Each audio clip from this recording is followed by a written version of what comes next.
సురేష్ గారు సర్వీస్ గురించి మాట్లాడదామండి. ఒకవేళ ఏమన్నా ఇబ్బంది అయితే గనక అసలు ఎలాంటి ఇబ్బందులు వస్తాయి గ్రిడ్ ఏర్పాటు చేసుకున్న తర్వాత?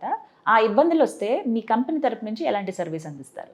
సర్వీస్ అనగానే అండి సన్టెక్ ఎనర్జీ సిస్టమ్స్ ఈ రోజు వరకు ఈ పొజిషన్కి రావడానికి ముఖ్య కారణం సర్వీసేనండి.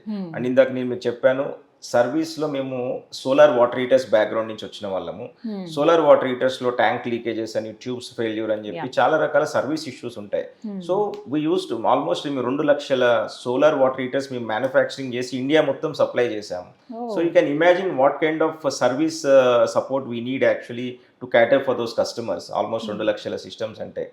సో ఇవన్నీ మాకు ఎక్స్పీరియన్స్ తోటి ఆన్ గ్రిడ్ సిస్టమ్స్లో సర్వీస్ యాక్టివిటీ కోసం అని చెప్పి మేము సపరేట్గా కొన్ని టూల్స్ డెవలప్ చేసుకున్నాం ఇన్ హౌస్.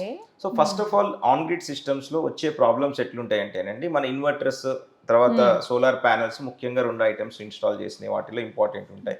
తర్వాత డిస్ట్రిబ్యూషన్ బాక్సెస్ అని ఉంటాయి, తర్వాత కేబుల్స్ ఉంటాయి. ఇలాంటి కొన్ని ఇష్యూస్ ఎప్పుడన్నా మీకు ప్రాబ్లం వస్తే ఇన్వర్టర్ ఫెయిల్యూర్ వస్తుంది, లేకపోతే ఎప్పుడన్నా మీకు డిస్ట్రిబ్యూషన్ బాక్సెస్ ఓవర్ మీకు వోల్టేజెస్ పెరిగినప్పుడు ఎప్పుడన్నా వస్తే అవి ట్రిప్ అవుట్ అని జరుగుతుంది. సో ఇది కన్జ్యూమర్కి తెలియదండి యాక్చువల్గా. అంటే మొబైల్ యాప్ ఉంటుంది, ప్రతి సప్లయర్ దగ్గర కూడా ఈ ప్రొవిజన్ ఉంటుంది. ఒక మొబైల్ యాప్ ఇన్వర్టర్ ఎవరైతే మనం పెడతామో ఆ ఇన్వర్టర్ సప్లయర్కి సంబంధించిన ఒక మొబైల్ యాప్ కస్టమర్కి డౌన్లోడ్ చేసుకొని ఎన్ని యూనిట్స్ జనరేట్ అవుతున్నాయి అనేది చూసుకోవచ్చు. కానీ అవి చూసుకోవటం వరకు మాత్రమే ఉంటుంది దాంట్లో. సో మేమేం చేసామంటే సన్టెక్ ఎక్స్క్లూజివ్ యాప్ ఒకటి డెవలప్ చేసామండి. ఈ ఇన్వర్టర్స్లో కూడా చాలా బ్రాండ్స్ ఉంటాయి. ఒక సప్లయర్గా నేను ఇప్పటికీ ఒక 15 రకాల బ్రాండ్స్ మేము ఇన్వర్టర్స్ వాడాము. సో ప్రతి ఒక్కటి కూడా మేము మానిటర్ చేయాలంటే ఈ రోజు మనకు రూఫ్ టాప్ కస్టమర్స్ 6,000 పైన కస్టమర్స్ అయిపోయారు.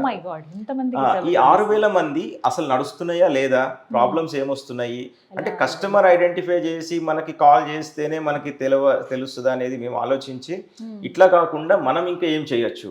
So how can we reach customer directly, అంటే వాళ్ళు మనకి కాల్ చేయకుండా మనమే సర్వీస్ ఇవ్వాలంటే ఏం చేయాలి. దీని మీద మేము ఒక R&D చేసి ఒక 6 మంత్స్ నుంచి మేము డెవలప్ చేసి లాస్ట్ మంత్ మేము ఒక యాప్ని లాంచ్ కూడా చేసామండి. సో ఇప్పుడు ఈ 5,000 మంది నుంచి 6,000 మంది కస్టమర్స్ ఎవరైతే మాకు ఇప్పుడు ఆన్ గ్రిడ్ సిస్టమ్స్లో ఉన్నారో వీళ్ళందరినీ మేము ట్రాక్ చేస్తున్నాం.